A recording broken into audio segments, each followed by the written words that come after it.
वर्तमान समय सबुठु बड़ खबर और दुखद खबर जीवन युद्ध में हारीगले बलंगा पीड़िता दिल्ली एम्स रे चिकित्साधीन अवस्था बलंगा पीड़िता आखि बुझी गत मास 19 तारिख में पुरी जिला निमापड़ा ब्लॉक बलंगार बायाबर गाँव में पीड़िता जीवंता जाली हत्या उद्यम होता। भार्गवी नदी कूल एक निछाटिया स्थान में पीड़िता किरोसिन ढाली निया लगे देथिले दुर्वृत्त। पीड़िता शरीर प्राय 70% पोड़ी जाइथिला।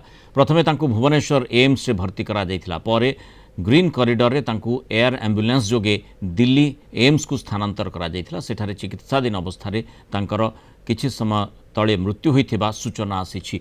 दिल्ली एम्स रे तांकर 3 थर स्किन ग्राफ्टिंग मध्य करा जाइथिला, 4 थर तांकर बयान रेकर्ड करा जाइछि। अनेपटे एपर्यंत अपराधी निकट में पुलिस पहुंची पारि नाही। क्राइमब्रांच एवं पूरी पुलिस तनाघना करुथिले भी एपर्यंत अपराधी टेर मिली पारि नाही। से भितरे एभली दुखद एवं बड़ खबर आसीछि। दिल्ली एम्स रे बलंगा पीड़िता आखि बुझी जीवन युद्ध में हारी जाइछन्ति।